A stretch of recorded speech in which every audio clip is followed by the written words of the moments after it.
Good evening, ladies and gentlemen. Welcome to another scene set in Vampire the Requiem, a Requiem for London. Tonight, for the third and final time, we set the scene within the Gibson Hall, a Baroque venue for Elysium this evening. Much has happened already. Offers made from various kindred, a great deal of intrigue relegated to various covenants, some spreading like a contagion across the whole domain. From the sanctified excommunicating House Blacktomb to something as small as a neonate being offered a promotion. There is much to discuss in Elysium as it reaches its end, as it begins to reach its conclusion. It appears the gossip has only intensified.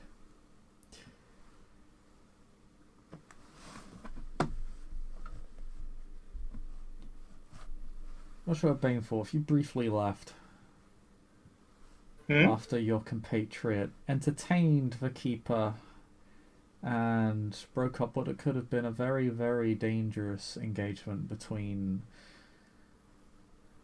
two clanmates of significant age. Oh, yes, we went outside for a cigarette, so he'll be coming back in from his cigarette, I would assume. Because obviously we can't smoke inside. No, cigarettes and any flammable substance really is considered rather gauche, to say the least. These people are waiting for the invention of the e-cigarette. But, so yeah, Joshua will make his way back in with Farthingdale. He's packing away his, he's packing his lighter back into the fold of his rather crisp suit. He has his equipment bonus on this evening. He looks at Farthingdale nonchalantly, and he says, "Odd, I was anticipating more fireworks, but I suppose we'll wait till the head of the guillotiners arrives." Should we be here when they get here? Like, snippy. Oddly enough, I feel like when it comes down to it, the simple fact of the matter is that we'll be interesting witnesses to see what occurs. If they start turning the guillotine on us, we're running and carrying Charlie under arm, right? Oh, very quickly. There you are, Charlie. Good to see you again, my darling child. Did I miss something? You're acting a little off. Not at all. Joshua will he reaches around Charlie's waist and kind of loops his arm with hers. Would you like a drink? What are you drinking? Oh, I don't know. Let's start off with Smirnoff and wet red wine chaser, shall we? Charlie gives you a look and is like, I cannot believe we are partially related.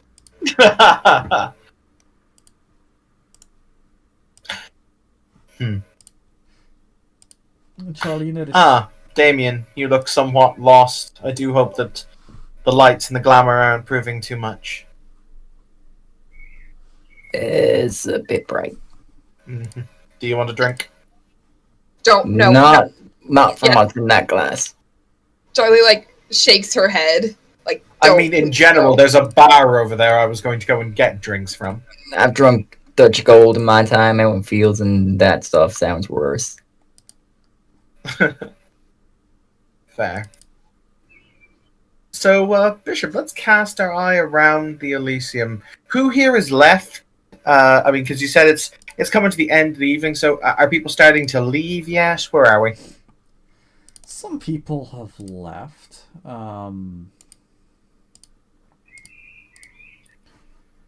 Uh,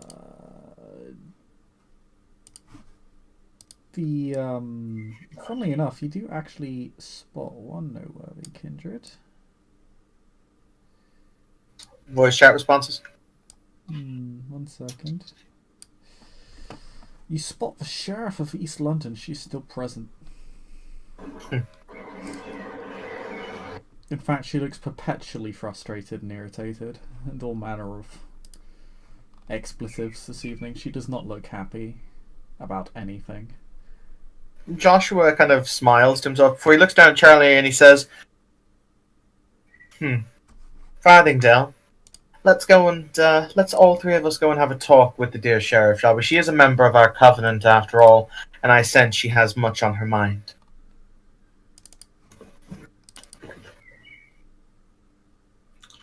Okay.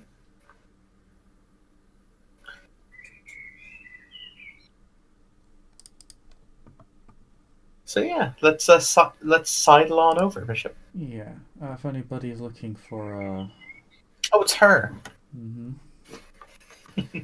it's her images in the give you a voice track warning. responses.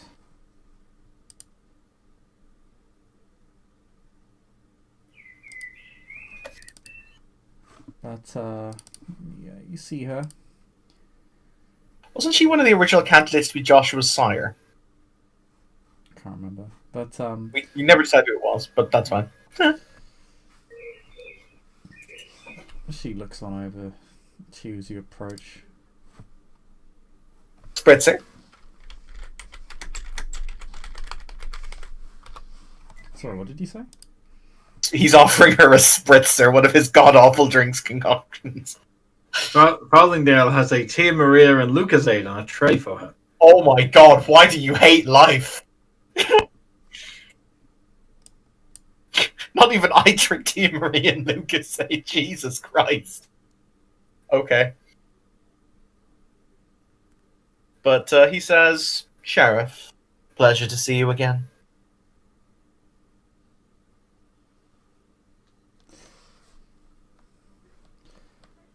There is a pause in her response, or rather just a sort of lingering glare before she opens her mouth.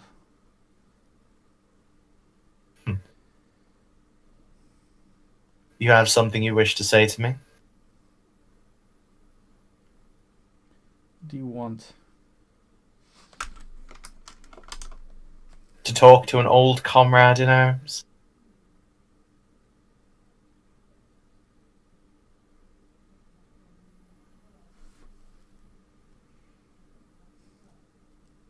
I sincerely hope that's a joke. Why?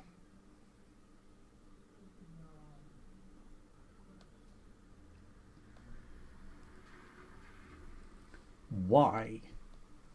Mm. Why you have all but cost me my role within this city. And destroyed any attempts I've made to work with the crone. I'm all but waiting for the announcement of my demotion. To be fair, technically I haven't been demoted either. Which is somewhat of an interesting life step.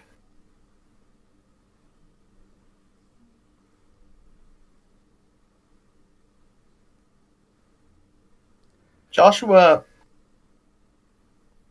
his face, which has kind of been born the kind of the very light-hearted, just kind of jovial smile, changes, and he reaches out, and he makes to kind of touch her shoulder, but doesn't. He kind of the hand freezes before he'll say,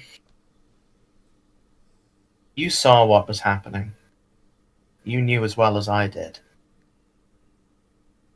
In the end, I would prefer to answer to my God with a clean conscience, to say that I stood for something. I have a feeling that you are an individual who has not lost their faith,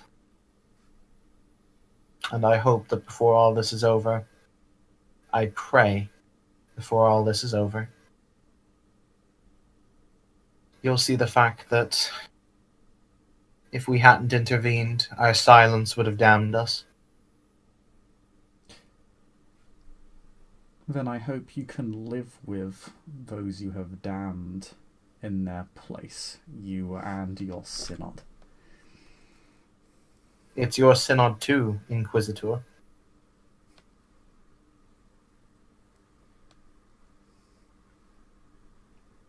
Then perhaps the title of sheriff never truly was for me, and perhaps I do need to look inward.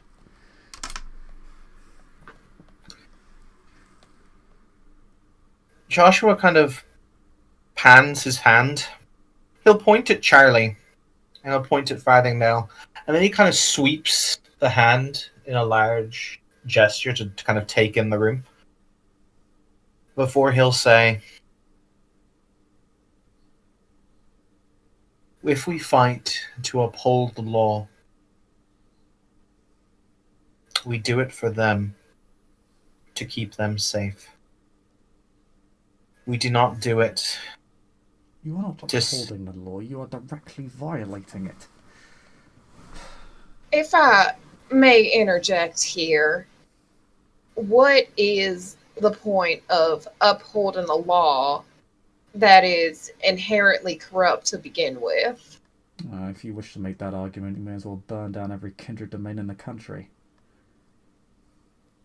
And if we're acknowledging that a lot of kindred domains do need to get burned down by that logic, then why aren't we taking this opportunity to at least try and build something that we can be proud of?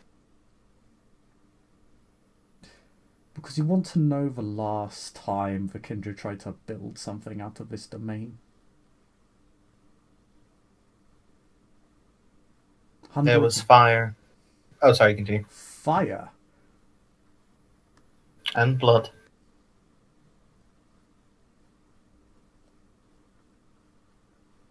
It was indescribable.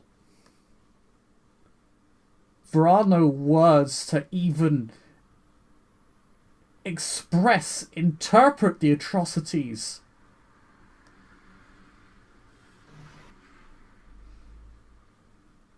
There is no point to it. Then what do we have to do to make sure that doesn't happen again? You've all but secured that it will, or rather, they have. I'm inclined to disagree. Nothing is set in stone until that happens. I sense that there are two parts inside of you that are warring with one another. There's the part that wants to do what they feel is right. And there's the part in all of us that seeks to rise, that seeks to seat ourselves in a position of power and influence. Ultimately, you know what we saw in the Shard wasn't right. Look me in the eye and tell me that I'm wrong.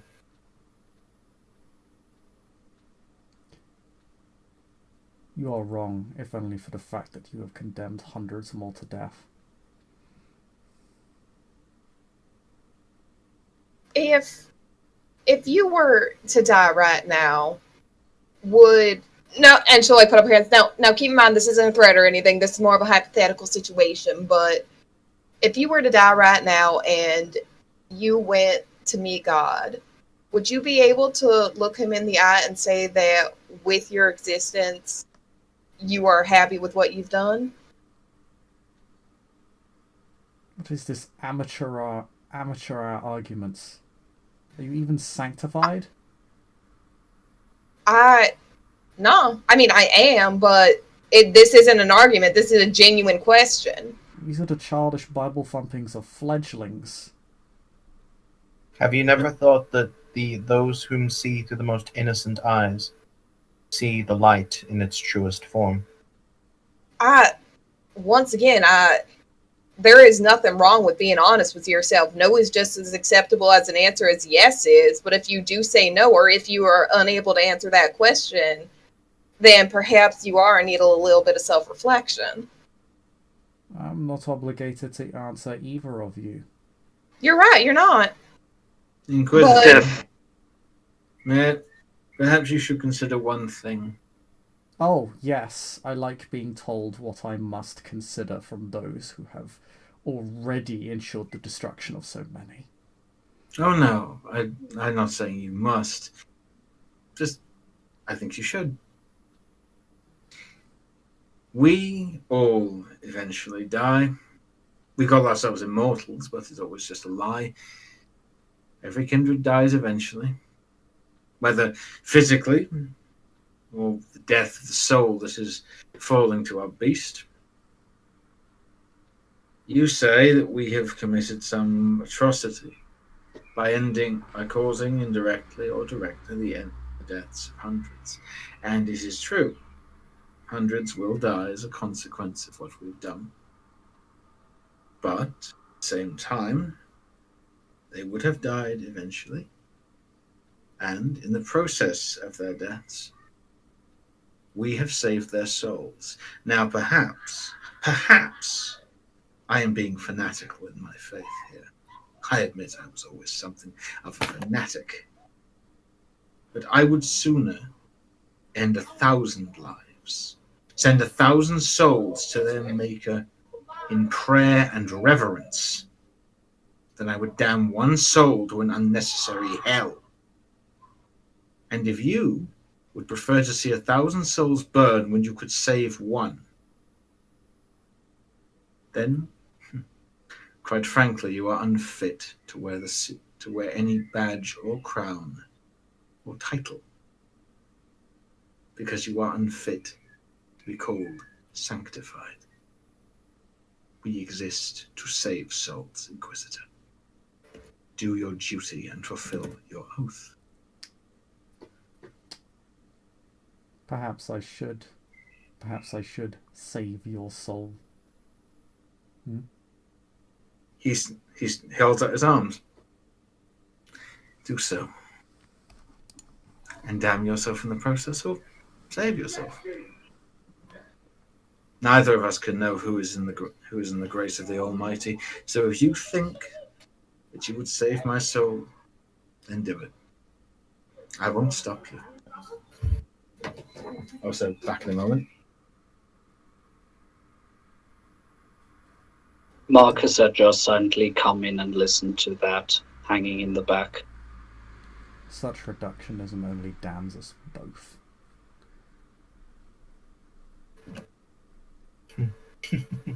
And I have seen the fanaticism. What such righteous fury leads to in the end.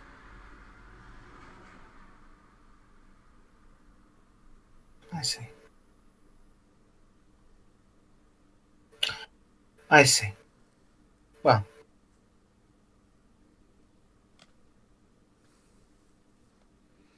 For every soul sent to our Maker, I will pray and light a candle. Because ultimately, those whom do not stand against evil, those whom do not strike down injustice, well, they are complicit in its spread and complicit in its rot.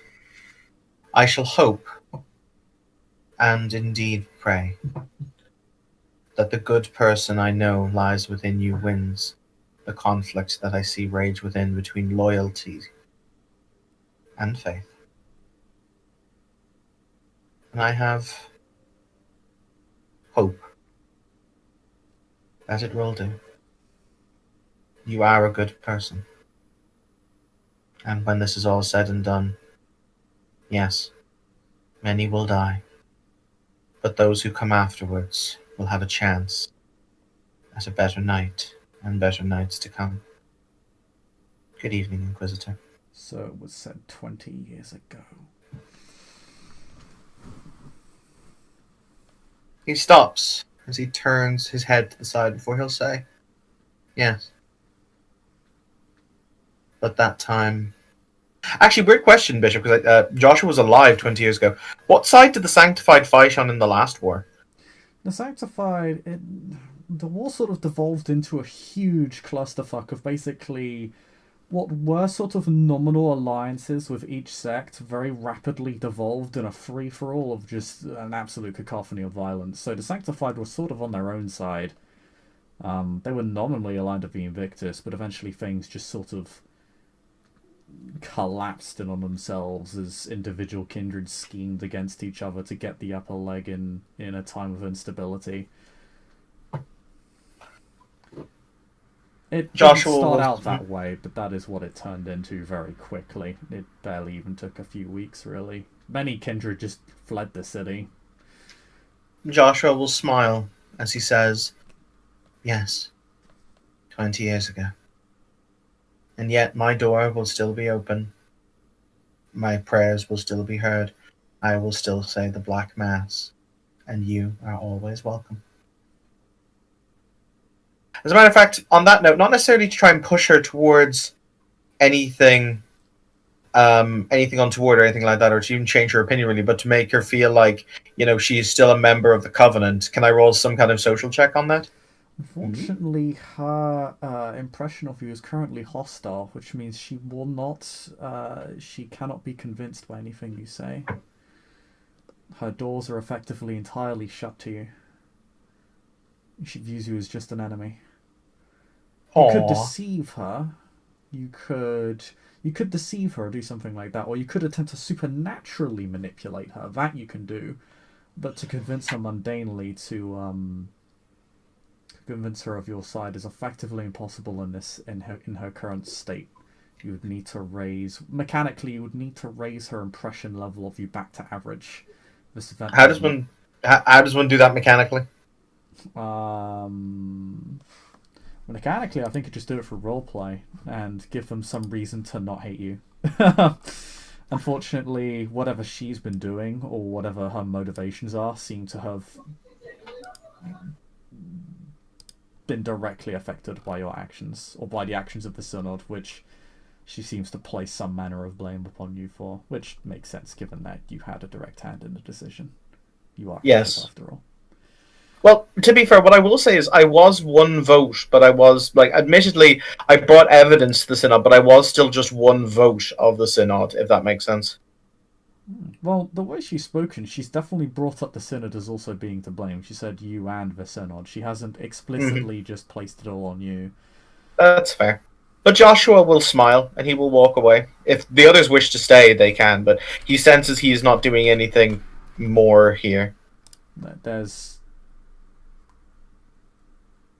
Funny enough, she, given what she has heard, you can tell she is perhaps closer to frenzy than she was when she first spoke with you this evening. Hooray! As Joshua walks away, Charlie will just look at her with, I don't know, I guess a sympathetic smile and say, "I realize we're definitely having different opinions, and I'm not one to look down on the wisdom of those more experienced than me. If you would be willing to at least take a little bit of your time and enlighten me on your perspective of things. I recognize it's not necessarily your job to do so, but I would greatly appreciate at least being able to try to understand where you're coming from, as you taking the time out of your night here to hear us out and try to understand where we're coming from is appreciated, even if others here don't necessarily agree with that." There is always more than one side to the story, and he politely bows.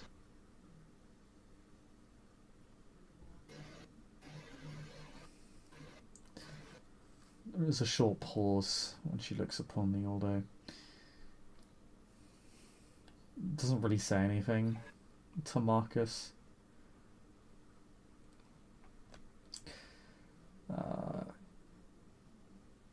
He'll hang back. Charlie, you can actually make me a presence plus persuasion roll, because she doesn't actually view you as an enemy. You're a neonate. She doesn't actually see you as she sees you as largely blameless. Does etiquette help at all in this? Let me look up etiquette real quick. I have it open right now. Oh boy, oh boy, oh golly gee. Okay. Bishop, never say those words again. As a personal friendship thing to me, never again. Golly gee willikers, Evan. Okay, so it's on page 121 of the PDF I have open. It's page 120 of the book proper. And the first level is your character's words are always well considered, no matter how vile the thing she says comes off as defensible and respectable. When a character engages yours in a social interaction, you may opt to use the character's socialized score instead of the lower of her resolve and composure to determine starting doors. And then the second dot doesn't really apply, but it's when your character lets loose and insults someone, she leaves mouths agape. When tearing down a target verbally, use 8 again, take +2 dice bonus to that roll. Afterwards, move the interaction 1 step down on the impression charts, and the in general description for the merit is your character knows her way around societies, customs, and traditions. More importantly, she can use this talent to make or break reputations. This merit applies to any social interactions. Whoa.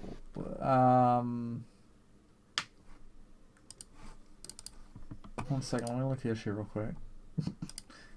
So I've got etiquette up right now, so I'm just double checking. What part of etiquette do you want to use? Probably the first dot in that determining starting doors with this. Okay, let me check his stats real quick. You want to use your character's socialized score instead of... Or just if it, like, in general. Once again, it's just a question. Bless his heart is a...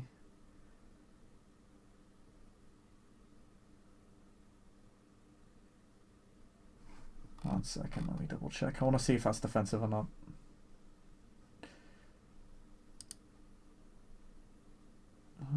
God damn it.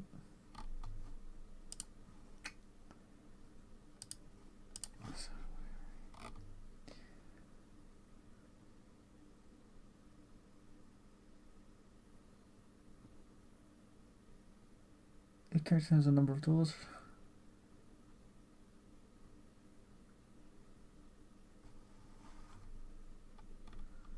And back to etiquette.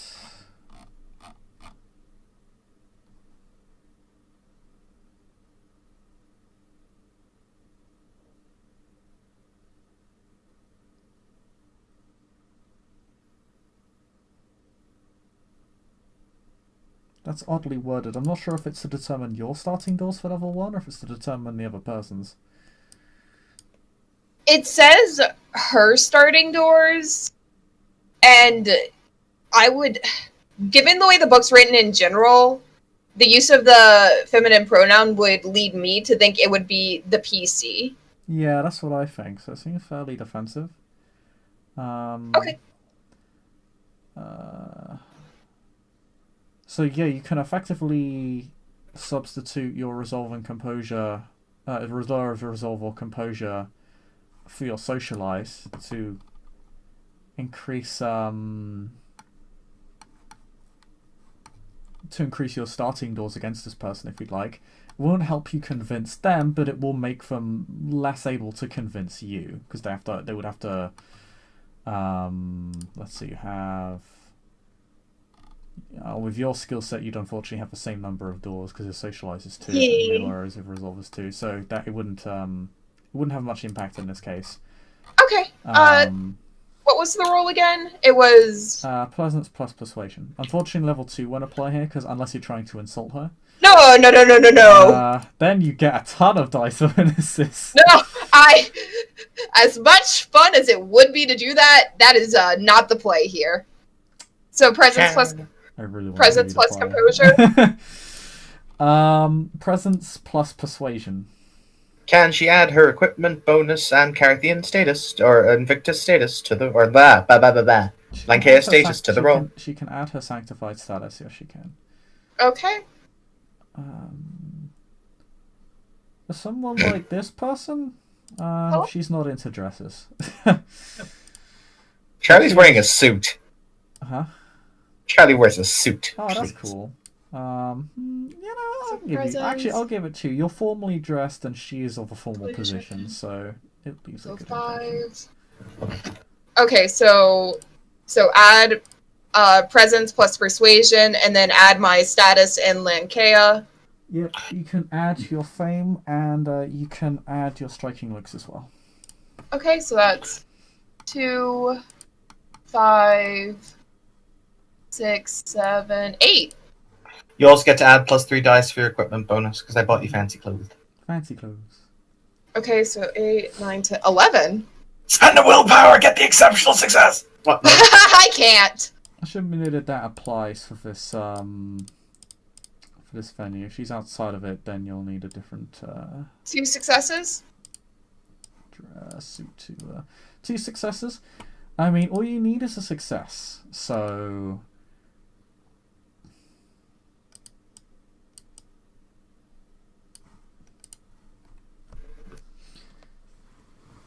she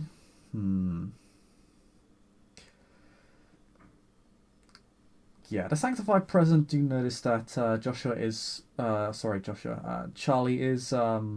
Charlie's words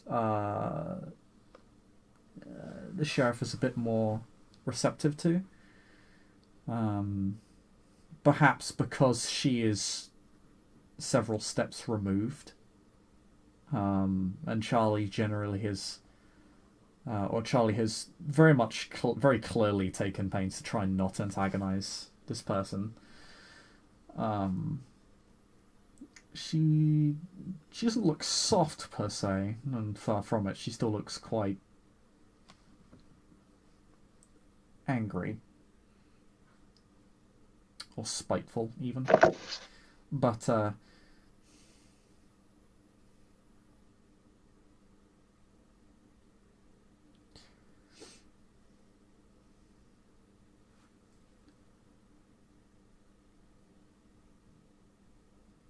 you cannot change the system from without.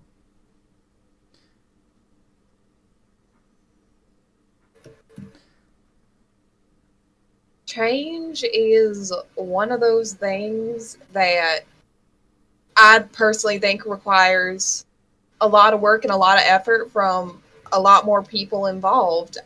Can I personally change an entire system? No, of course not. I recognize that. But if we are given an opportunity as a people, as a group to cause change, then I think that something I can do to help that is to put it frankly, try to get along with the other people involved. If we are weaker when we are fighting with each other, even if we disagree on things, but if we band together, at least for right now, then there's the opportunity to make some real differences and to save some real lives. And you don't have to agree with Joshua. I recognize that he is the type to make enemies easily, but I at least want to try to understand. And if you would give me the opportunity to understand where you're coming from, I would hope that we can all be stronger because of that. Speak with me in St. Rivers after this is all over. This is not the conversation to have here. We already look divided enough now in a time of...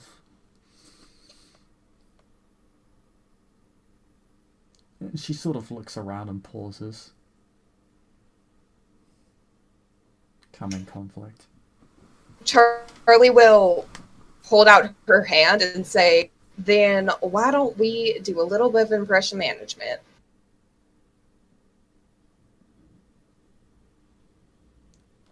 She blinks once.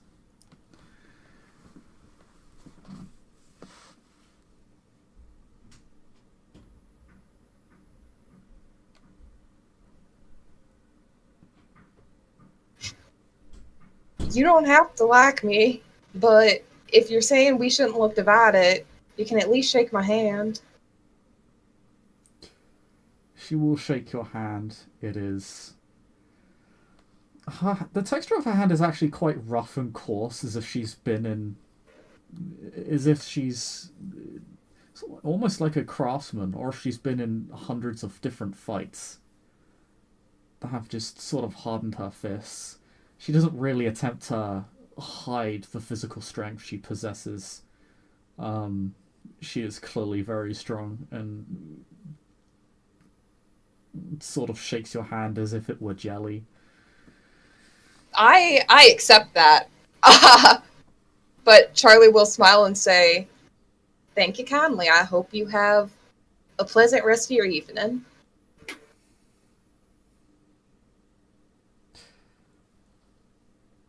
Try not to get her killed.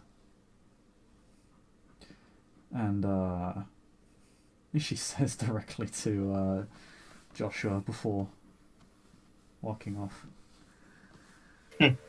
Do I get a point of willpower back for my social chameleon mask? Yeah.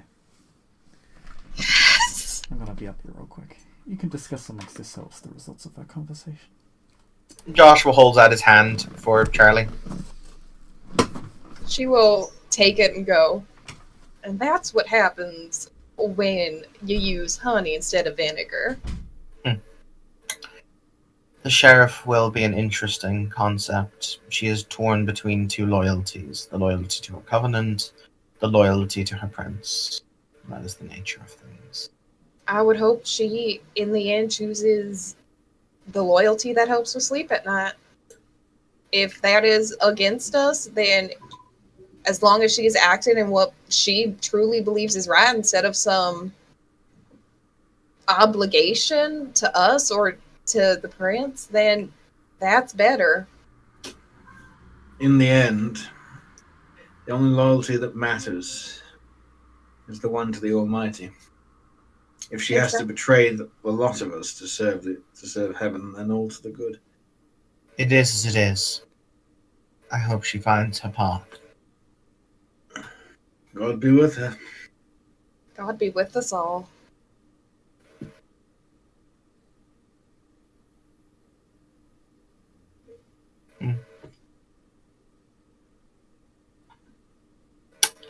So it begins.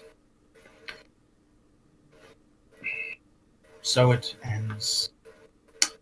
Oh well.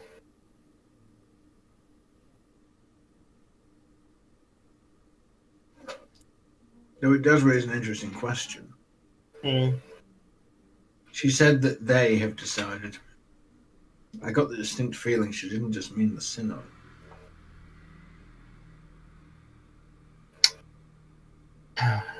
The synod.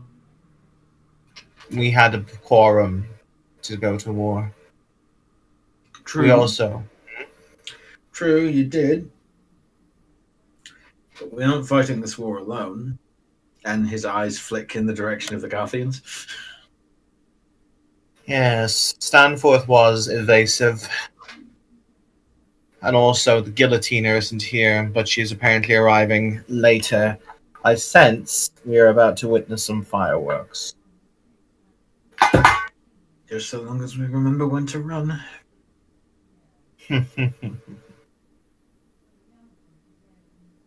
Marcus will sort of sidle up to the group and say to Charlie in particular, I like what you had to sell. By the way, thank you. You helped me make a decision.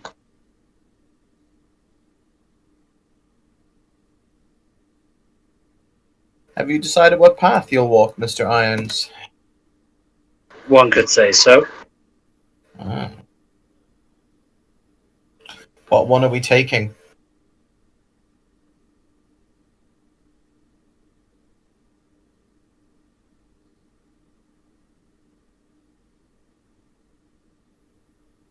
Sorry, had to wait that a car passed by. I think I'll go with the mysteries. Maybe I can actually affect some good from the inside. See what is happening. And if I see something untoward, well, bad things happen when good men do nothing. And as dear Mr. Farthingdale already pointed out, nothing is forever. change has to have a purpose. This is one of the tenets of my covenant, and I seek to uphold it. And if you can save one soul by the sacrifice of 1,000 lives,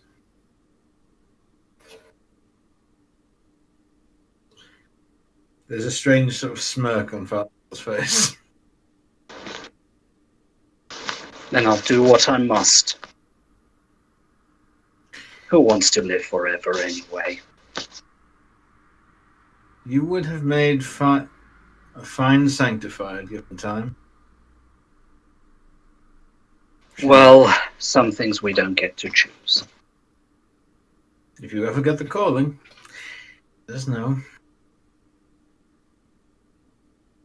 I'll get back to you. Let's see if I can't survive a few nights more.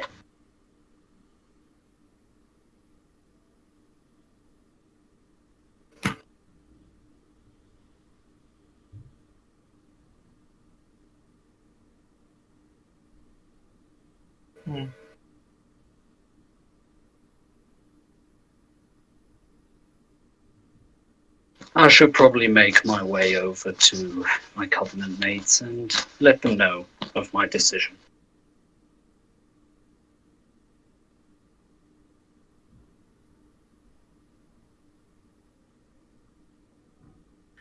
God be with you, Mr. Irons. I'll take And any please, blessings Junior. I can get. Oh, sorry. I'm pleased you at least found your path. At the end, there is one thing we always have, and that is the choice.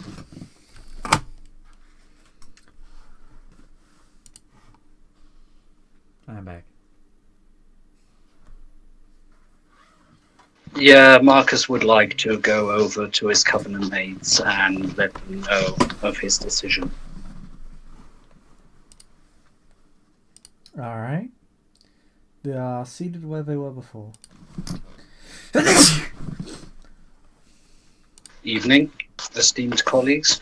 Sorry for letting you wait so long, but this decision needed some good mulling over.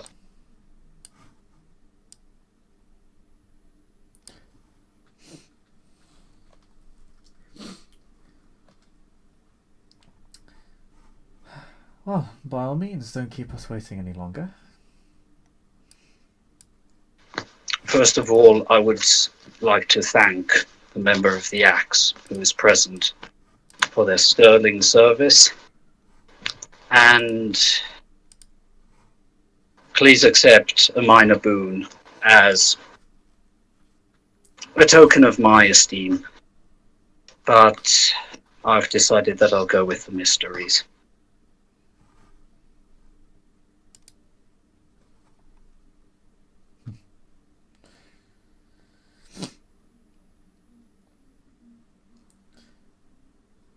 He inhales deeply for a moment, looks towards the ceiling.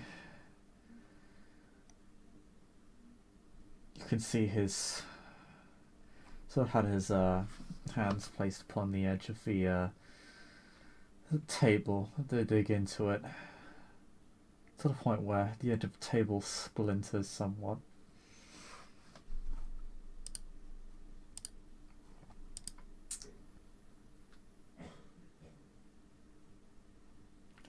Okay.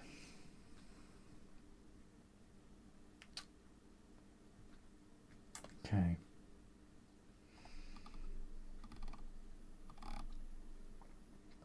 Well, Mr. Irons, congratulations.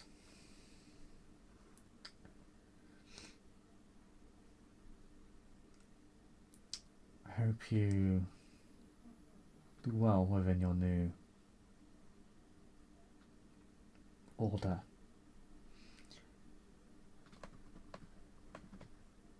As I said, the axe holds nothing against you. Thank you, sir. You are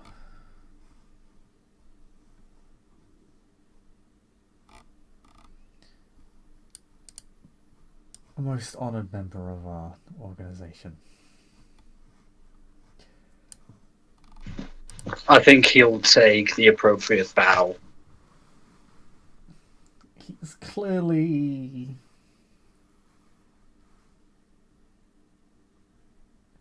being more polite than he actually feels. Oh yeah, Marcus is just going through the motions. Yeah. If you will excuse me.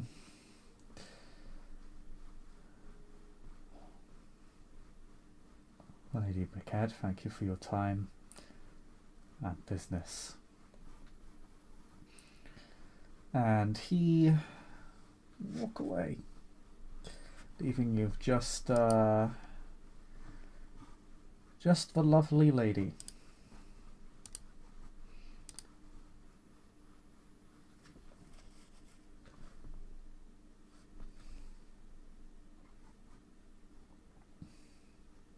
Well, I exhales. Sorry. Oh, don't worry about him. He's a sore loser. Besides, he gains from it either way. I didn't want him leaving empty-handed. Not after all the effort he went to.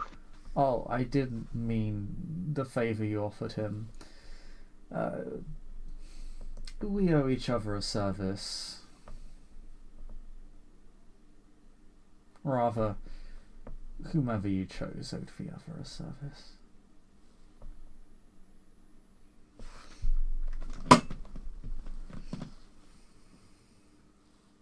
A sort of way to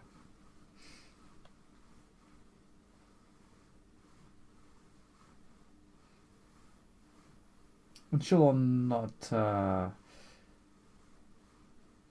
one of us came up too short, depending on your choices.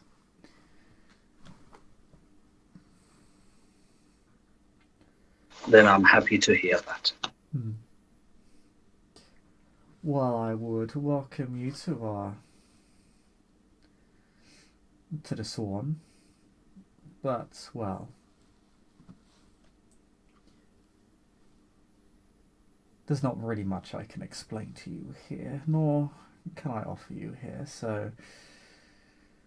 The ears have walls, so to speak. Most doubly so here.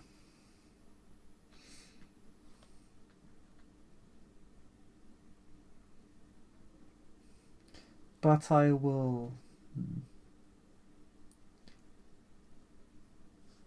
I'll be the one to take you on, so to speak, to introduce you to your new responsibilities. He nods silently. And of course, with additional responsibilities comes a measure of additional access.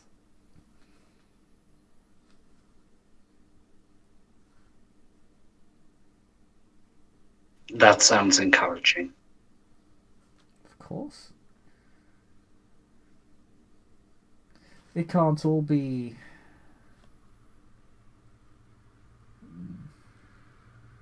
punishment and the like.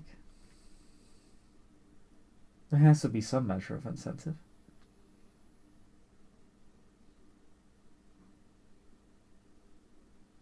Of course. I find punishment and deterrence and turning kindred into whipping boys tends to chase people away.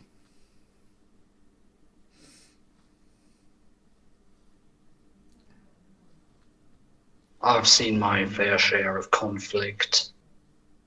Let's say I'd be more interested to try and avoid it where it makes sense. That is good. As a member of our order, you're not going to be expected to be wading into the front lines every moment of the night. That will not be your responsibility. You'll be held to a different standard. One, however, I will expect to be upheld to the highest extent.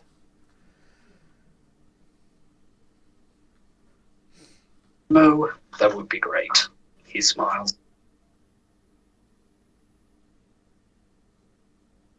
Delightful.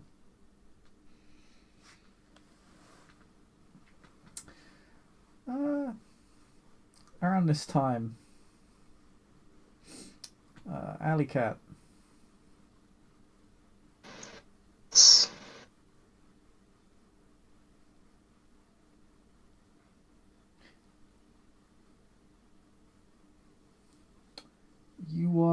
You receive a message. It's from Okay, Nancy. check phone. Oh dear. Yes. It's not a it's a text message, but embedded into it is a video file. Okay, she'll just go to outside, have a quick smoke. Mm-hmm. So she can view it.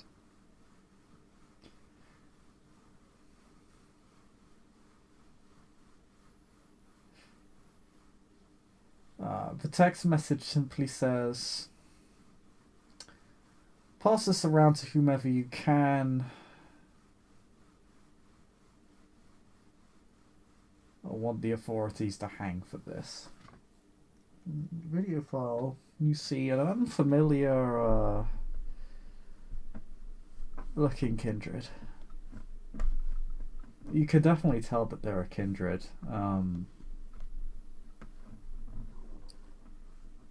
They are.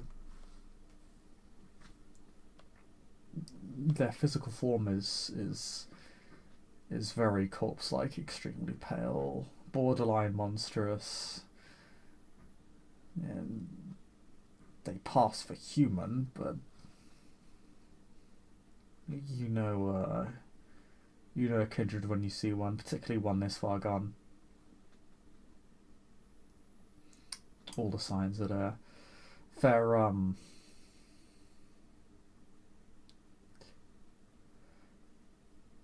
They've been chained to a chair in the middle of what appears to be some sort of garage or storage unit. It's not immediately clear.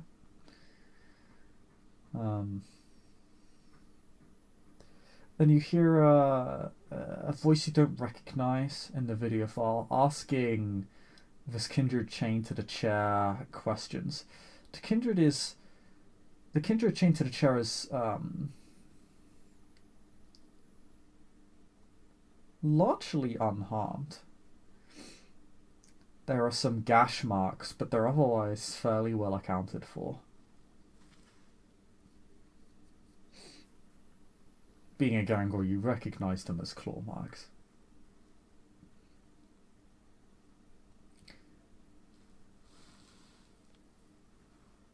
And they appear to be, but the unrecognizable voice appears to be asking questions of this kindred in the chair. And they appear to be asking questions about the incident at the Royal Albert Theatre about probably about a couple of months ago now. Hmm.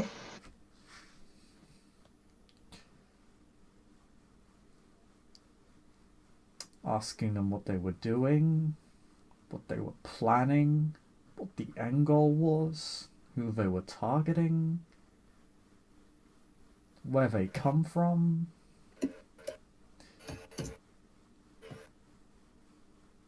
They answer in a very monotone, unemotional way. It's a pretty transparent act of dominate you're seeing. Hmm. And also, who called upon them to perform these actions, to which the response of the indoctrinated kindred is the Princedom of London.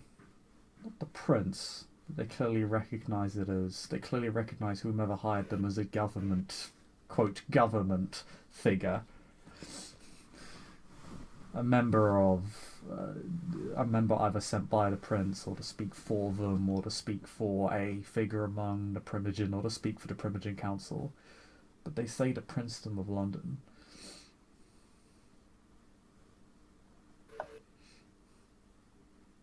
From what is on the video, it does not appear as if the kindred in question has been dominated to say this, but it appears they are being dominated to answer truthfully.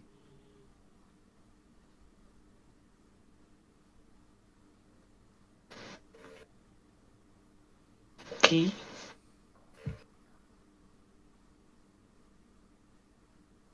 That is the contents of the video. Being of the cacophony, you know about the incident that is being discussed in this video. The finale of the last Elysium is held at Rollout Hall, within Carthian domain, in fact. A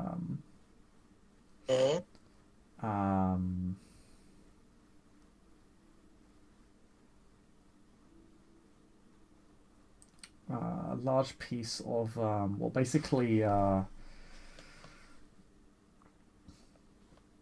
metallic railing where, you know, backstage staff do to supplement the performance of whatever's happening on stage. Fell upon an entire orchestral band and almost fell upon the kindred performer at the evening, at the sort of conclusion to the event.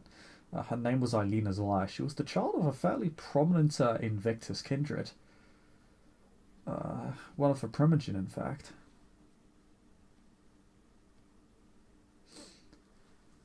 Now, of course, if the prince were implicated in an assault on one of his Primogen's own child, that would be quite a scandal, particularly since it is of a kindred of his own covenant. Wouldn't do such a...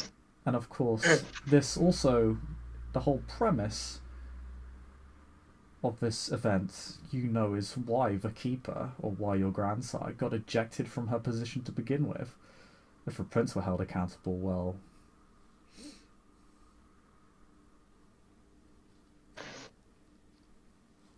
that would be quite the delectable scandal for many at court.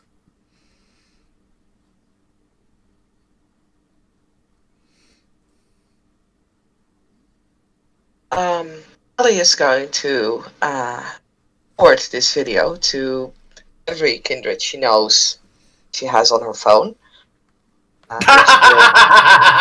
Hey Josh, This you got scene. this Not done yet. in this scene, at least, will at least be Joshua and Marcus. But yeah, you know, everybody else. Ocean, NPC Charlie, Azariah, what's his name? God damn it! The fourth leader of one of the leaders of the Carthians, because I'm pretty sure I have his phone number as well. Stanford, yes, thank you. For some reason, I can't. Yeah. And she will tell them, send this to as many people you know, and please all open it, and she will, in the specific time, like 5 minutes from now. So if it's like 5 o'clock, she will say 5:05, so that everybody will watch the video at the same time in Elysium. Oh wait, so how are you setting this up so that everybody sees it? Basically, she's looking at the time. She's going to take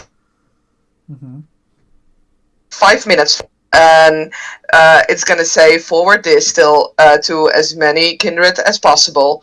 All and everybody open it at once at time 5 minutes from now. So basically, if she's sending it at 5 a.m., she will send the time 5:05. Then ask everybody to open it at the same time. If people are going to open it beforehand, there's a chance that it gets smothered before it actually gets white. If it gets forwarded too long, then there's also a chance that someone will pick it up and, like, you know, kind of suppress this, maybe. Hey, Ali. So you got a text from Joshua, because he's of course going to watch it early because he's a dick. But the text literally says, do you want this to go biblical? ? Because Joshua has some information about this no one else has. Why. She will just give a why. Basically, the why from yes as a reply. Ladies way, and gentlemen. Oh God. Farthingdale gets it from Marcus. Yep. Because yeah. Yeah, Farthingdale watches it. So Joshua will stand, Bishop, center stage. Ha! Oh God. Or as it were. No, because Fine. he knows some information about this. As people start to look down at their phones and watch the video, he says, "Ladies and gentlemen." Hold up. Huh? Farthingdale quickly takes out from his pockets a small number of items. Takes him maybe 30 seconds to put them on. Especially like to click them onto Baneful. It is a portable wireless microphone and a set of Bluetooth speakers. God bless you, sir. Charlie's gonna start recording Joshua as soon as he starts doing whatever fucking display he's about to do. Yeah, you don't Callie want to think we're in definitely a does the circus. same. Yeah, you But don't think we're in a circus and good at this shit. You don't say. Ladies and gentlemen, I'm sure that you've all seen, as now I have, a most disturbing, truly morally reticent video that has been sent to us. What? Oh, what is going on? Is there something rotten in Denmark? I would ask. Ladies and gentlemen, by the way, I also might be getting rid of my Oathbreaker merit right now. I just used to say that, Bishop. Cough. I would ask, ladies and gentlemen, as the individual whom saved the girl, that we have immediate clarity on these statements. As a member of the city, regardless of our covenants, regardless of our truths, we require clarity. What none of you know, save myself and the honored Primogen, is that when I revealed, or when I say, rather not revealed, when I saved the young girl's life from on life. I'm going with dramatic flow here. If I make tiny grammatical mistakes, forgive me. When I saved the young girl's on life on that stage, I didn't do it because I knew. I didn't do it out of instinct. I did it because I had been informed that this event was going to occur in the form of a handwritten note that had been presented to Primogen, insert name here. I don't remember her name, Bishop. Well, Primogen, one second, actually, let me get her up for you, because, one, she's actually present, she's listening to this. Oh boy! But it is, one second.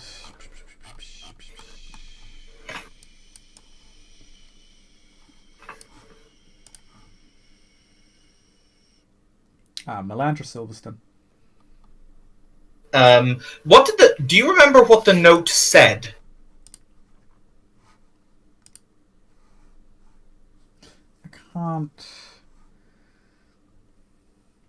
I can't tell you what specifically it stated because, to be frank, I've forgotten. Oh no, I have as well. It's been fucking months, Bishop. It's fine. Yes, but it I can't remember if it mentioned the prince. It did not. I don't believe. Okay. I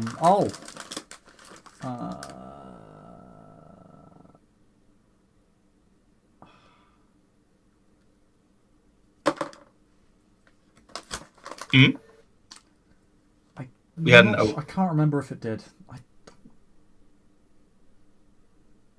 It's will we play with the fact it didn't mention it unless I'm proved wrong if we go back and look? Yes, let's say that. I don't think it did, but I may be wrong. She was presented a note that indicated her child was in immediate danger from an unknown individual whom did not sign his name. Now, this video has made woeful and scurrilous accusations against the prince and this princedom. However, that piece of paper should be submitted, spirits touched, by a member of a neutral covenant party, so we can identify this individual whom warned us prior to the fact, so they may give evidence. It is a demand for the good name of all kindred here present, because if not, this, he holds up his phone, this vile act has been done in vain. So I call upon the Primogen to have justice done to her child, to bring it forward, for I know she more than likely still has it. Bring it forth, and see to it that the ignorant ne'er-do-well, whom would cause your child such harm, is brought to justice. Would you like me to roll anything? No, there's going to be... I have 3 different responses lined up for you. Hooray! So, the first is a susurrus of that sort of devolves into a heated argument between the two harpies, Himal and Armoray, from the Invictus and the Sanctified, respectively. And it almost immediately, girl! It almost immediately becomes partisan. Naturally. But Of course. nonetheless highly entertaining for certain members of the court.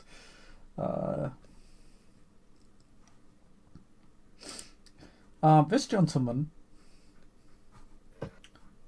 stands up. I don't think anybody apart from Marcus here has met them before. Not even yes, Marcus has met them before. Marcus has definitely met this individual before. Who is it? Kern Fletching. They're sworn. But he will step up as he stands up. He looks remarkably, despite his rather youthful appearance, his fashion looks remarkably outdated. He's wearing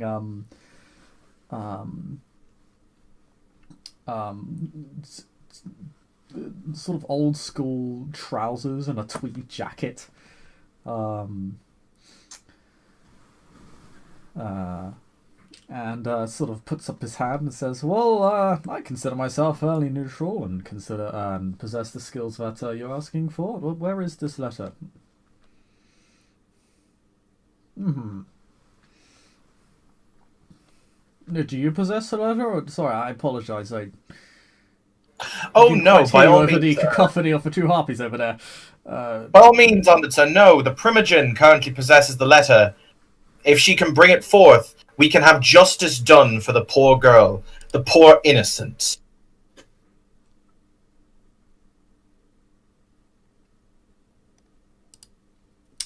The keeper, making herself known,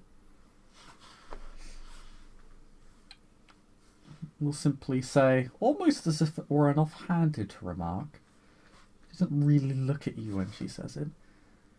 I did not know the Primogen relied upon an oathbreaker to speak for them. Fascinating. Ooh. Hang on, how will Joshua answer that statement? He will say, I saved the girl's life that night, and whomever the monster it was whom raised their hands against a virtuoso of art who would strike an angel from paradise is no friend. You may call me an oathbreaker. That is fine. However, justice will be done, one way or the other.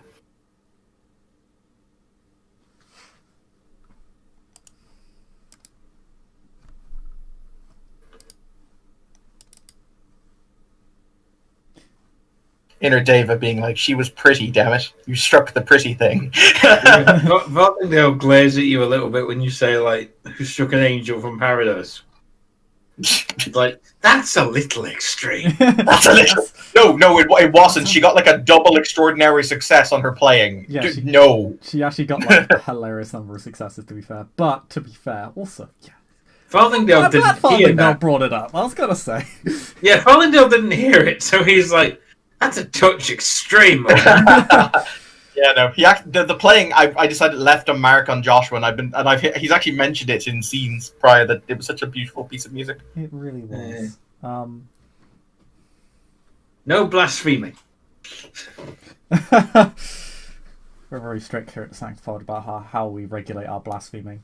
Yeah. But at least this character is not in my goddamn. Nope. Sorry, I'm just getting up the picture because I have so many pictures apparently that are not in my goddamn Invictus folder. But the keeper will simply kind of laxly shout on over.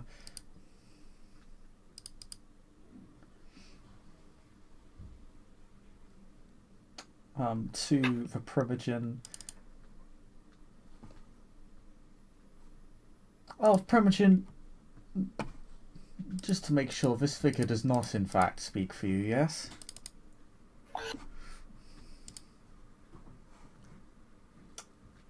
And, By the way, just before she answers that, Bishop, can I make an expression roll? Because this is something Joshua is sinfully good at, to sway the crowd, so it sounds like the crowd is on his side. yeah, sure. Because expression, it's almost like he was built to express! Express! Express! Express yourself! It's almost like this is my entire shtick. And if they turn hostile, I can just glare at them and they'll fuck right off. Yes, it's called poofing. We're a master of it. Alright, so that's presence 3, expression 3. Will my spec and showmanship apply? Yes. Excellent. My equipment is 3. Can I add my city status? Yes. Excellent. So that is a total of 12 dice. Sorry, so that's 3 plus 3 is 6. Plus 1 is 7. Plus 3 is 10. Plus 2 is 12. Plus a willpower is 15. Ooh. You go get This him. is when you manage to roll a dramatic failure. That would be funny. If that happens, I kill it. Nope. Oh, damn it, you didn't get a double exceptional. I don't think it works like that. No. I know, but... It would still be cool. It would be. Which case I need to add their status as well. But no, you win the contest, so you come across as convincing.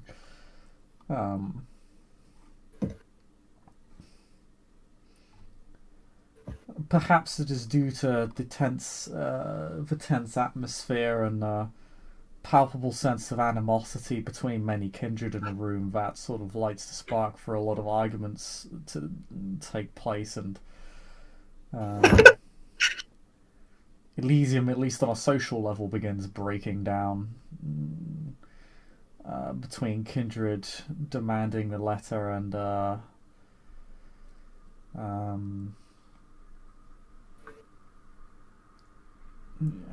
particularly Invictus Kindred. It's sort of a multitude of attacks on either the evidence or your character. Obviously, the Invictus are sort of oddly unified against you. Hooray! But Primogen Silverstone says, no, he does not speak for me. However, it would be remiss of me to not at least do the bare minimum to investigate the manner of my child's assault. So, Mr. Fletchling, if you would be so kind.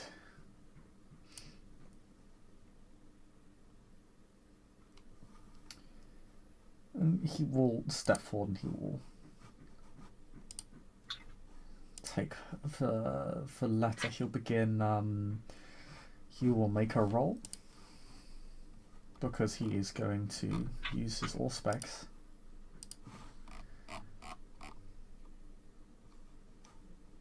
And he's actually very good at this. Wow, he has a lot of dice dice. Go, you McCat bastard! Aha, perceiving and knowing things. It's sort of like my whole clan jig, yo.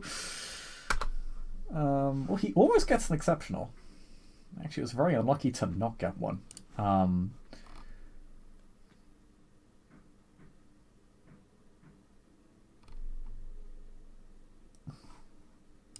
Oh, I forgot to minus some dice from him.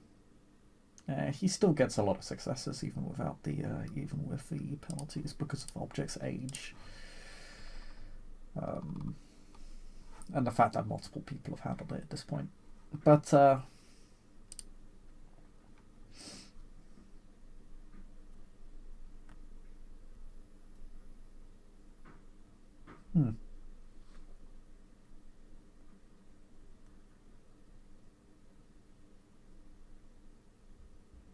Low key, I just figured out that if this comes out publicly, I've just signed Nikolai's death warrant.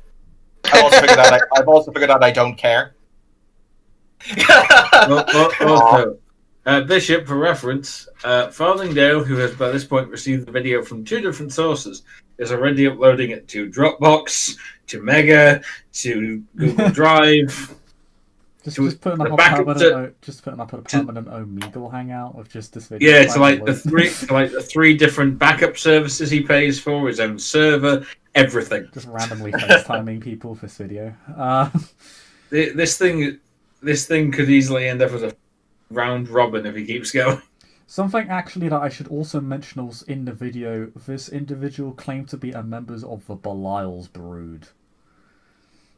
Madre de Dios! I forgot to mention that, but that is something. That is the last question that is asked of them. That's a pretty big thing to miss out, Bishop. Are they like our sworn enemy, Bishop? The Sanctified take a very dim stance on anyone who even compares themselves to demons, due to the fact that the Sanctified believe they're very much real and interact with them, well, hopefully as infrequently as possible, unfortunately on only a semi-frequent basis, in their opinion. We're not even going to mention the fact there's a demon living in my guest room. Continue with life. A different type of demon. Would it be safe to say, though, Bishop, that in the view of the Sanctified, Belial's brood are basically like the Bali from Masquerade? Like that level of hate? To the layman, yes. To kindred that actually understand what the Belial's brood are, no. But they oppose them in a very for much different reasons. Right. So yes, for the average individuals, Belial's brood is not well known as a covenant. They exist on the fringes of society at the best of times. They are not a regular feature in any domain, really. They're very much. If there was to be a secret covenant, they would be considered a secret covenant in the sense that they are not public. Most of the time, they are very not well known at all. So yes, anyone call themselves Belial's brood, I mean, brood is like, well, I mean, you're an infernalist. You're actively bragging about it. Ooh, Bishop. Mm-hmm. Joshua throws his phone on the ground, just letting it, even if it, like, he's going to try and skid it, because it's going to be cool if you can just skid it across the room, you know? To the foot of the sheriff, and his response to her will simply be, if I'm proved right... Actually, no, he'll walk towards her and do it, because skidding it is too melodramatic. He'll hand her his phone, and he'll lean in and say into her ear, and if this is what, and if we've proven right, this is what you've fallen into the service of, an individual whom would hire and employ these individuals. And he will leave her his phone and walk away. She crushes it beneath her foot.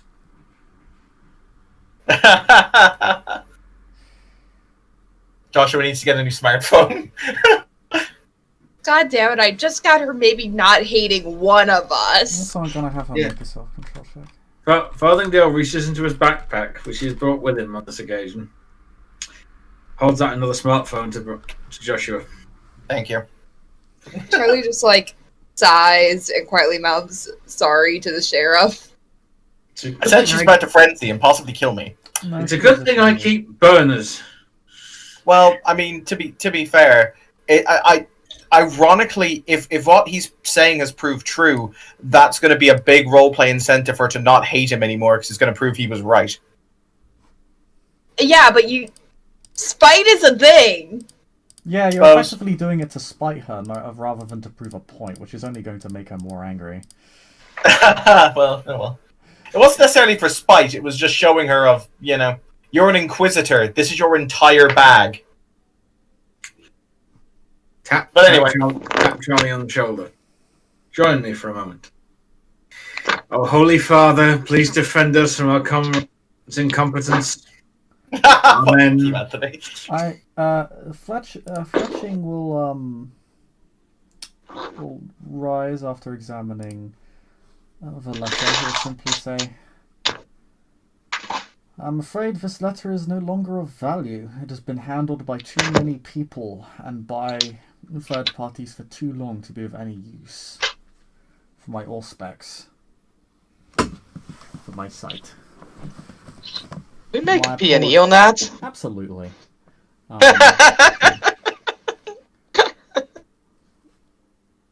My apologies.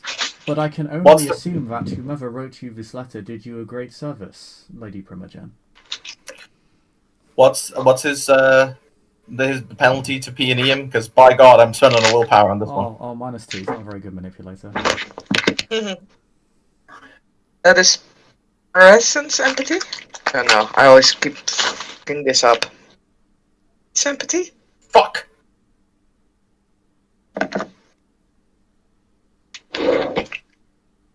Is it with sympathy to see if he's full of shit or not? Wits empathy -2 dice. Okay. Oh, -2. I have an extra dice. You know what? Fuck it. I'm going to give this one a try with my rolling of 2 dice. Damn it! Let's fucking go! No! This? Does my trained observer come into play with this? Yes. It's wits empathy, not wits composure, unfortunately. Holy shit. Damn it. Sanctified the fucking blind tonight. Hey, To be I'm gonna fair. spend the willpower on this. Wits plus composure is the most common. Do it, Saskia! Do good where we failed! Oh god, yeah. Willpower means that you can add 3 dice, right? Yep. Yes. Yes. One of us has to know he's fucking full of it. Yes! Okay, so Alicat, you've dealt with a fair number of bullshitters, scam artists, and fast talkers in your time, and you can spot a lie from a mile away. This is clearly not giving the full truth here. The way he spoke was way too formulaic. Everybody else, I mean, you have no idea how Auspex works, and what he says on a surface level appears to make sense, and what reason does he have to lie?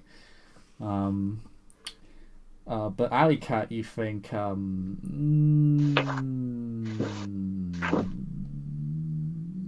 there was a little bit too much confidence in the statement. It's very much came across as artificial, fake, like a rehearsed statement almost, but it wasn't rehearsed. It was just an attempt to sound cooler than he actually was, or calmer and more confident than he actually was, and it sounds suspicious. Oh, question: what level of aspects do you actually need to have to do the examining? Suspects 3. Yeah, this ability isn't particularly uncommon among certain clans and bloodlines, but it also isn't very common either. It's a fairly advanced ability from what little you know of the discipline. So, Ellie is a Carthian, and although she's been sticking to the background, she's gonna lower her phone somewhat so that it is not obvious that she's filming, although she will continue filming, and she's just gonna shout, "Lying, I want a second opinion." Turn around. How do you know he's lying? He's way too confident in a situation such as this. Bishop, what was the name of the woman who completely mind bamboozled me for shits, giggles, and lols? You don't know the name of that individual. I had someone who mind bamboozled you give you their name. I met her and she was introduced to me. Yes, they never gave her name. Oh, balderdash. It I know that would. because I was very deliberate in not giving you their name. Okay, that's fair. I fear I'm going to regret these words. Looks between Joshua and Charlie. But I think we should listen to the Carthian. I agree. It would probably be smart to get a second opinion. And if he's got nothing to hide, well, you shouldn't have a problem with that, should you, sir? Enough, I'll have no further use of disciplines within this Elysium. We're not proposing to do it here. We can step right outside the door. In case you cannot see, madam, and he will say turning, but no, actually he won't say madam, he won't address it to any singular individual. A kindred's life is at stake here. His own life is at stake. We must act. This is a very serious matter and a very serious accusation. If anything, having another person look at it would just... It does not justify further violations of a tradition older than your kindred and mortal lives put together. Let me guess, you like being the only keeper, huh? She tilts her head. I find it ironic that one such as yourself wishes to accuse me of bias. I'm not the only one asking for the second opinion. So It's also irrelevant. Elysium is sacred. Then And do it's it outside of Elysium. violated. Elysium within may my be rights sacred. to- Silence! The room goes quiet. Almost in surprise more than fear. I'll be honest, I'm more angry than... Right. Yeah, it's... I'm on the verge of bitching her out. Well, would you actually like to roll me wits politics real quick, all of you? Dear. Oops.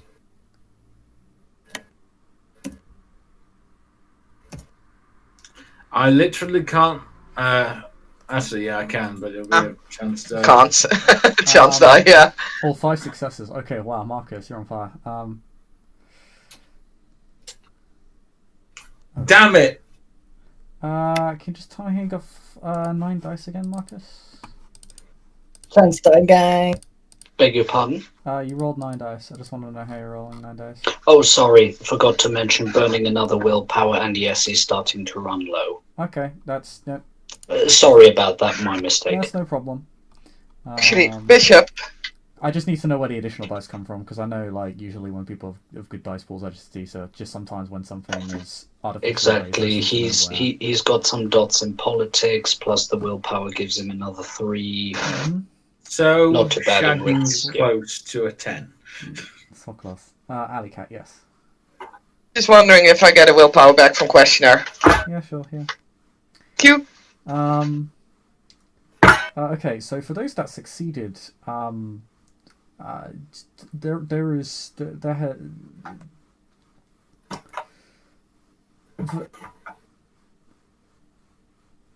Alara Shade is not a kindred known for losing her temper ever. In fact, even for some of the older kindred amongst you, it is not remembered the last time she lost her temper at all. Marcus, with an exceptional success,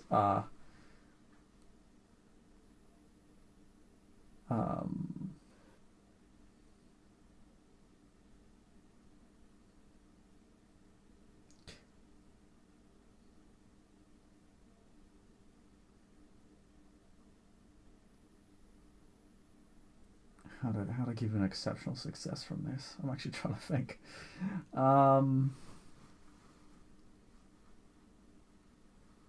Obviously, You're this welcome, harms Bishop. her reputation to a degree.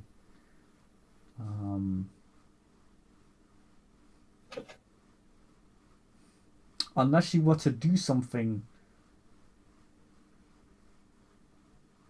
to weaponize her own anger, Mm-hmm.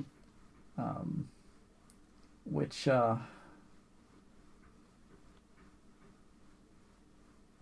is probably going to be quite gory or quite violent.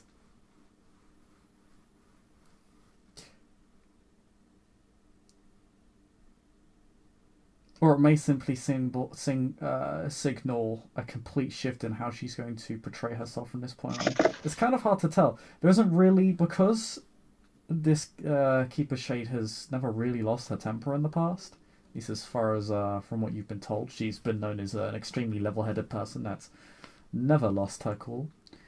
Mm-hmm. Yeah, you know that people are acting more out of surprise than fear, but you also know she may attempt to turn that to fear, because that is the logical thing to do if you're a kindred looking to maintain your reputation and your current reputation has been damaged. You might seek to shift it and go with the flow and use the new momentum. Which Keeper Shade is also renowned for doing. Sorry, I completely, my internet completely spazzed, Bishop. What have I missed?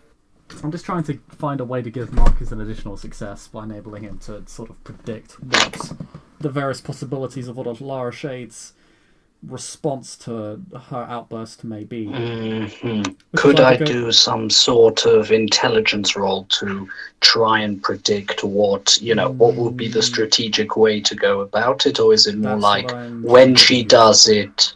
Okay. So is it okay to say that when she does it, at least Marcus might be more easily able to notice it? Well, politically speaking, this harms her reputation. So either she will attempt to weaponize the surprise and turn it into fear, or she's going to try and justify it in some manner, perhaps through validating the sanctity of Elysium. Okay, good to know.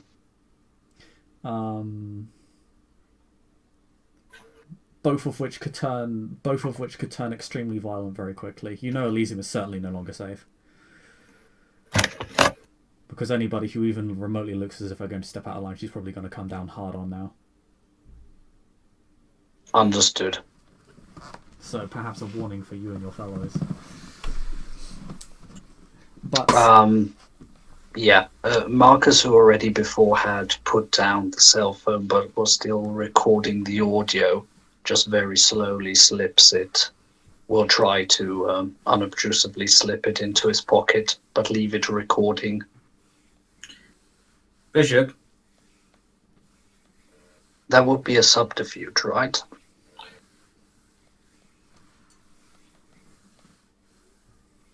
Yep. So, Dex subterfuge roll, right? For unobtrusively slipping the cell phone back into the pocket, but letting it record the audio, if somewhat muffled. Sure, yeah. Okay, spending one more willpower and remaining on 1. Oh boy. Also, Bishop, while that's happening, Farthingdale, without saying a word, gonna walk out to Alicat, tap her on the shoulder, and then he's gonna leave the Elysium. Wait outside. Joshua looks in a small notebook in his pocket, because Joshua's old-fashioned, so like he was embraced in the 60s. So he has a small notebook because obviously his phone just got crushed, but he keeps all of his important numbers noted down like an old man. Yes. But because Joshua has one very interesting phone number, because Joshua's about to light this town on fire, literally. 5 successes. Neat. I have Verve's Childer's phone number, because she was going to teach me a discipline and he gave me his phone number to arrange the thing. He's going to text him and he's going to say, "You and your mom, I know that you're coming to the Elysium. Get over here quick. Shit's about to go down." Okay. You're not met with an immediate response. We'll get one in a few minutes. Okay. The Keeper continues. This matter is considered closed for Elysium. I'll not have my clanmate or a child of a leader of one of the great covenants of the city called a liar. You may have your opinion. I expect you to keep it to yourselves an act of decorum. Any further breaches of Elysium will be met with final death if I stake you to the roof of this building. Do I make myself clear? Good.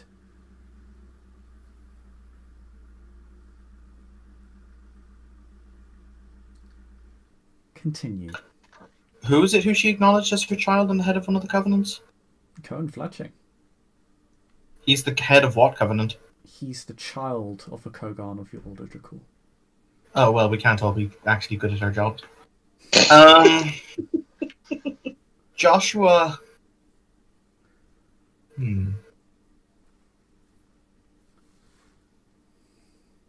Joshua weaves his arm with Charlie again. And...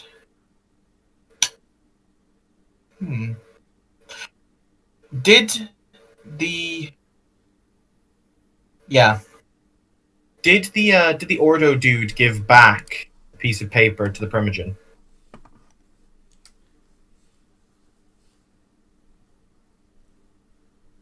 Did he return it?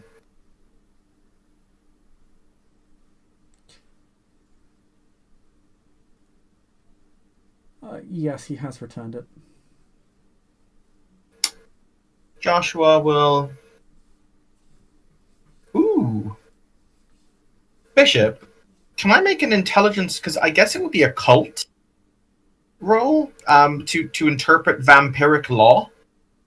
Mm-hmm. I'm going to try and fight her statement with a statement. Not necessarily fight her, but make a comment or make a statement as to... Where does her power extend to? This would be an a matter of law, be an academics check. Okay, I can roll intelligence. Technically, there isn't a law stat, unfortunately, so it's relegated to the umbrella of academics. But okay. What is the statement you're trying to make? And I will.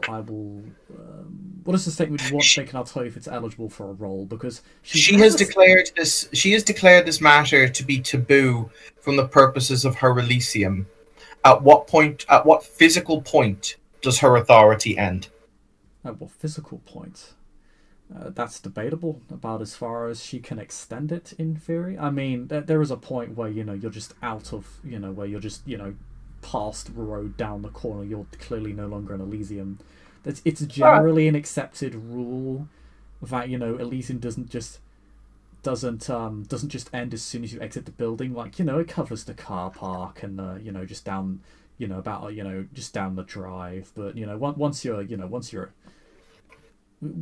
you're off a road, or you're in the park, you're just clearly away from the Elysium. Mm-hmm. It's everything's fair game. This is sort of it's a sort of unwritten gentleman's agreement that all the kindred have with each other. It's a sort of common sense thing. Like obviously we're not just gonna beat somebody up just outside the doors to Elysium, because it may be technically correct, but nobody's actually going to care and will probably just kill us. Joshua will turn in that case, still with his arm linked with Charlie, and he will he places his free hand on Alley Cat's shoulder before he'll say, "I will do all within my power to help you find what's been lost."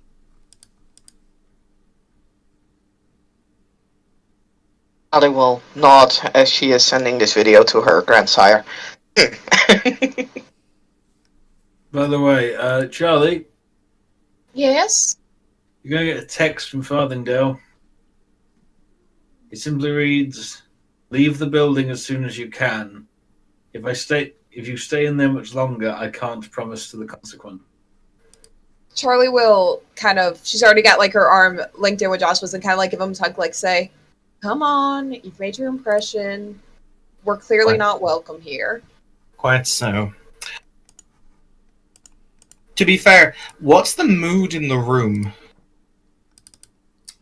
Well, it was chaos. Then the Keeper put her foot down, and people were quite surprised at her rather at her losing her temper, and even more surprised that she more or less just threatened to execute those who threaten the sanctity of Elysium, which may not seem surprising in hindsight, but in the moment was a bold decision. But given the manner of security she controls within this Elysium, it is clearly one she can follow through on. So people have quieted down, if only because they would rather not test her words. I sense we're not the only people heading for the door. You are not, in fact, the only people heading for the door. As we're leaving, Charlie will turn to the keeper and say, "May I have a closing remark? I promise to be civil." After the display of your sire, absolutely not. And you're lucky I haven't had him attached to the roof of this building, as I previously stated. Joshua stops mid stride, and he turns. Joshua, please don't. Test me, boy.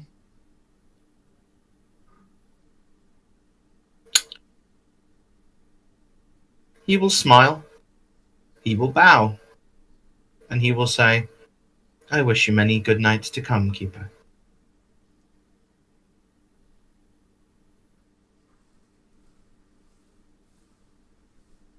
Thank you.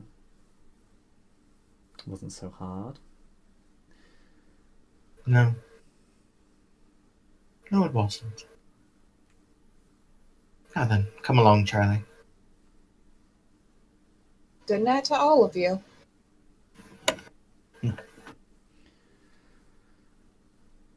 Is Alley Cat coming with us, or is she staying put? But she's staying put for a while. Joshua's not necessarily leaving, he's just going outside to smoke. Which is still considered Elysium safe. You wouldn't be expected to be attacked immediately outside the doors of Elysium. The protection extends to you as much as does anybody else. So he'll just lean there for... If it boils down to a smoke, Allie is more than happy to go and have a smoke. Especially because she's hoping that her grandsire will send a reply to the vid she just sent back. As I said, Josh is waiting to talk to Verve. That's the main reason he's staying. Speaking of which, as you walk outside, you see the lady in question getting out of a banged up car. Joshua will politely say, "You just missed the fireworks." You ain't seen nothing yet. Oh dear. Joshua kisses Charlie on the forehead before he'll just say, "Go with Farthingale." What? Charlie will, sigh and look actually a little exasperated and say, "What are you about to do?" Nothing. You have my word. Charlie will turn to Verve and say, "What are you about to do?" Something we should have done a long goddamn time ago. Go on. He grins. You should stay. You're gonna witness history. At this point, Farthingale is going to walk back over, phone out, looking annoyed. I sense, Mr. Don. All right, everyone be calm. Told you both we should get out of here. We have to... Mr. Farthingale, calm down. Now, very well. Let's go and make history.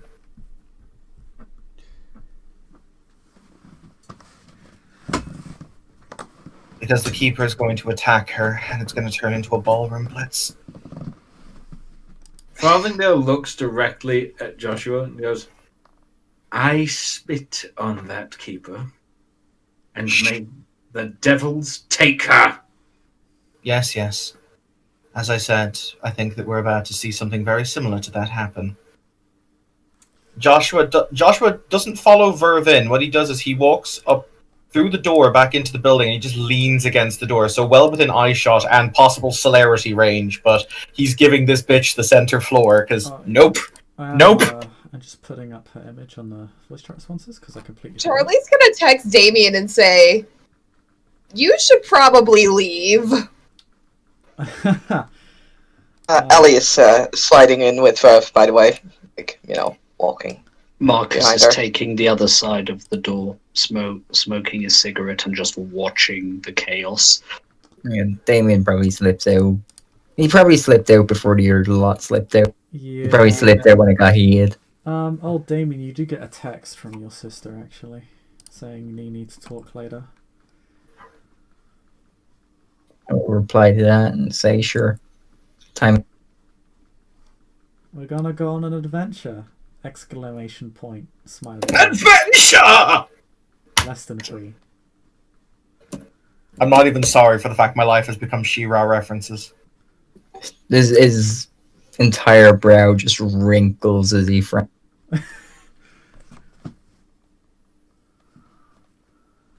Damn it, I wanted to do the adventure first. Fuck's sake, she beat me to it. She then immediately follows up with adventure in all caps and an 8D. Oh. I text back, is this about the sewer gators? I'm pretty sure the sewer gators are... A lot of You're yeah, not but- helping gators without me. A lot of things sewer related, actually. Things are going down underground. Oh, I know what this is about. Yeah. Revenant buddies. Oh dear sweet zombie Jesus, as I watch the Carthian movement try and get staked. I'm gonna text what's going on underground.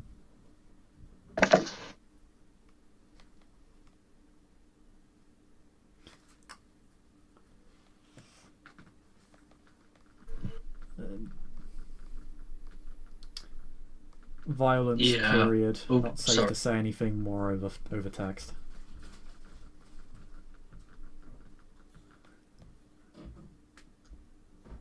Marcus would like to type a message to Holly just saying, stay safe, shit is going down. I'm safe for the moment. No worries. Love, Marcus. Mr. Oh my Farthingale. god, he's the type to sign his text. Mr. Farthingale, if this all goes slightly pear-shaped, I assume that you can at least give us some levity whilst I run us in the opposite direction. If this goes pear-shaped, well, I hope she dies first. And there's an actual, you for a moment, the Nosferatu creep seems very real. You also see a multitude of figures with them, but this person actually walks up to both Charlie and Joshua. Charlie looks absolutely delighted. Have I met them? Oh yeah, he's the guy you had dragged out by the Keeper for supposedly violating Elysium against the guy he claimed to have been dominated by in Elysium. Joshua will incline his head. Oh, it's so good to see you again. Oh, hey, Charlie, what's up? Oh, apparently something's about to go down. Keeper of Fucking Elysium. Keeper of Elysium just had a whole blow up. I'll send you the video. Do I have your number? Here, let me just put it in your phone. Oh, goddamn, sure. Hey, nice to see you again. What was that? We gotta have dinner after this. Sounds like a plan. Hell yeah. I will Wraps his eviscerate arm you. around if you her shoulder, Joshua. Joshua uses his not too inconsiderable potence to just body check. He's he actually turns to actually competing with your vigor with his own, and says, "Hey, don't worry, friend. Look, if I'm invading on Charlie's space, I know she'd tell me. Also, I actually came here to just check up on you. Family meeting after this shit show."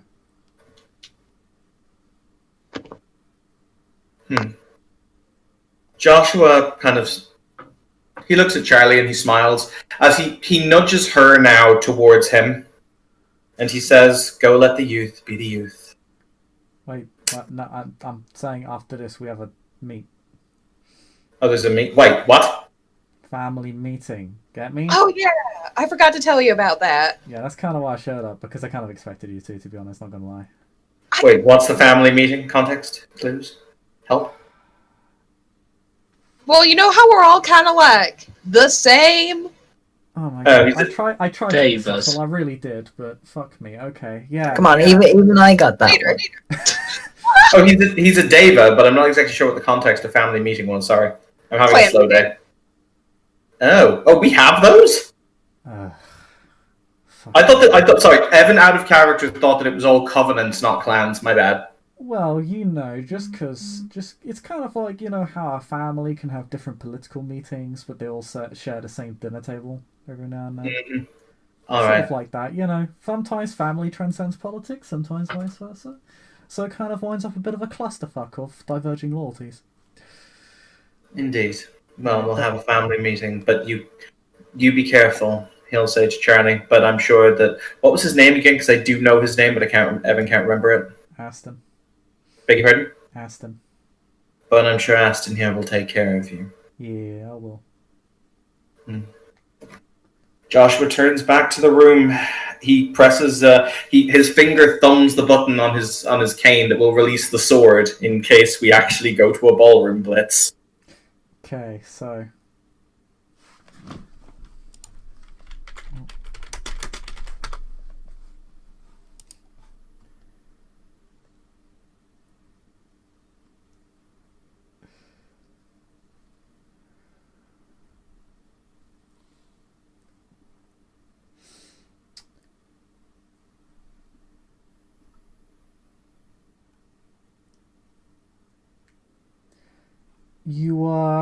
so some of you re-enter the Elysium. Nope. Marcus is effing off because at this point his ride should be being soon. Aha, I'm there. smart guy. Holly So does. it's Joshua. It's Elysium. He hasn't got a weapon. He hasn't got claws. When the going gets tough, the tough get going. Yeah, it should be noted, Joshua, you would have been disarmed if you were entering Elysium. They wouldn't allow you to take a weapon inside. They will check you for it. Oh, okay. In that case, he'll. That's fine. He will stand there. You're allowed He to will take it as stand. soon as you leave. They don't actually stop. It's just they take it off you if you re-enter. Yeah, that's fine. Let's put it like this: in that case, he's standing next to the place where the weapons are being kept, in case he needs to punch his way in there and take a weapon. It's sort of like they take your weapon and then, depending, sometimes if it's like something like a handgun, they put it in like a little metal box and stuff. And Yeah, it's take probably it. like a coat room, but for It's basic- guns. Yeah, it's basically a cloak. It's basically a cloakroom, but obviously they don't let you anywhere near it. Sort of down a corridor. in the So middle let's of it. let's do this shit. In that case, he'll just fold his arms over his chest. Alright.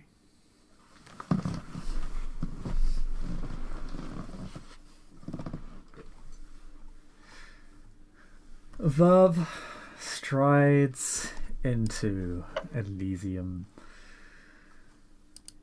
Her footsteps echo through the hall in a way that perfectly illustrates her formidable power.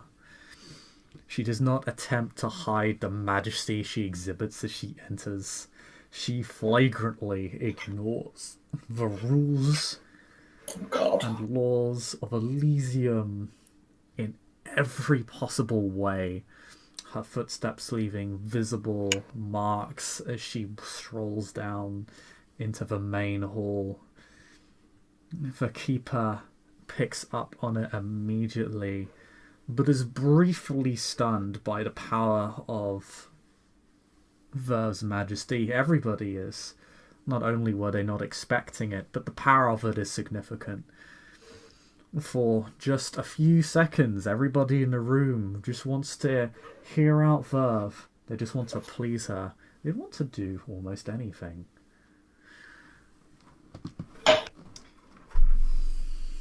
Kindred is so-called court. At this point, you've all heard plenty of the prince's dirty laundry.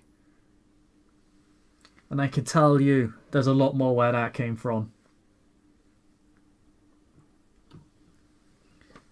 I can tell you what they've been doing in the Shard. Dominating people, to murder their own herds, leaving sleeper agents in your own covenants,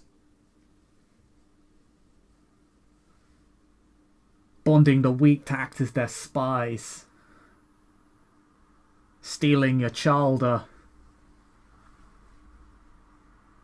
so they can turn them against you. I can tell you that they framed our own kindred for the assassination of their own elders. I can tell you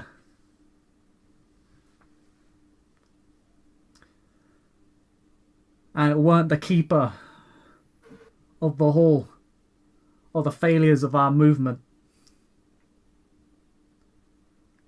that resulted in the near death of Eileen's wires. It was the fucking prince.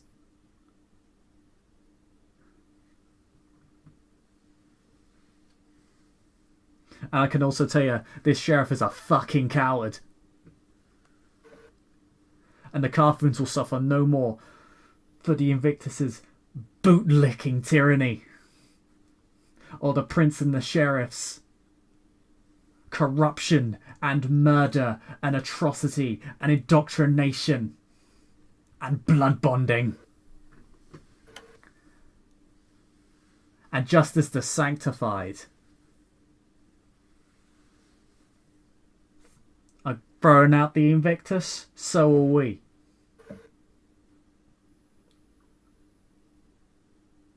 Whatever treaty Invictus signed with us, they broke it fucking years ago. And we all know it. And you all know it.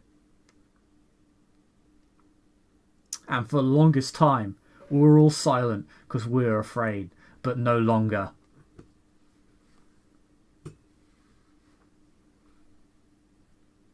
From this point forward, the Carthians are at war. I urge the rest of you to pick a side.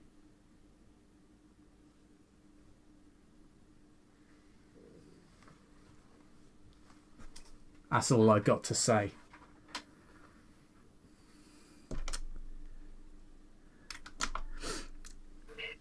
And the slightest slick smile appears on her face as you all feel that adoration for Verve vanish. And as soon as it does, there is chaos. The Keeper reaches for her arms. The security in the room begins shooting. The kindred descend into panic. Some, upon seeing tracer rounds and flares, descend into frenzy.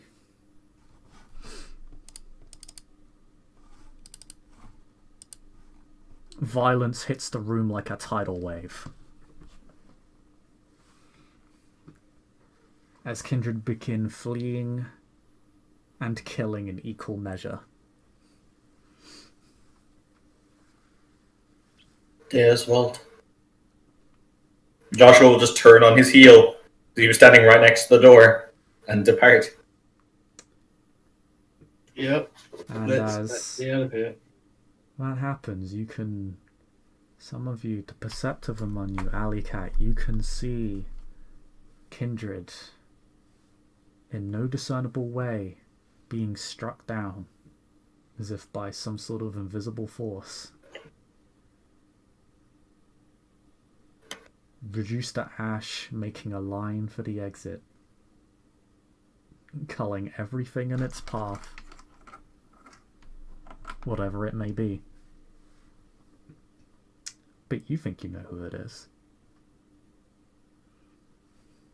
Oh.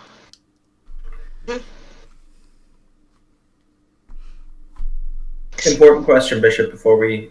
is this something that we should actively try and avoid, aka, or are we just counted as getting out safely? You are just going to leave, but...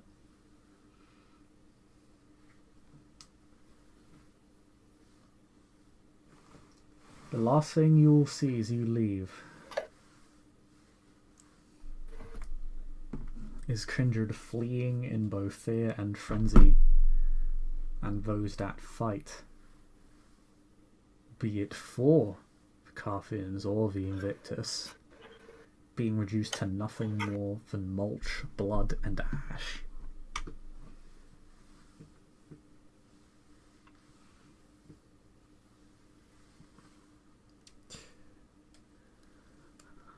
And I think that is where we are going to end this scene. Thank you, players, for playing. Thank you, watchers, for watching. We'll see you all next time. Goodbye.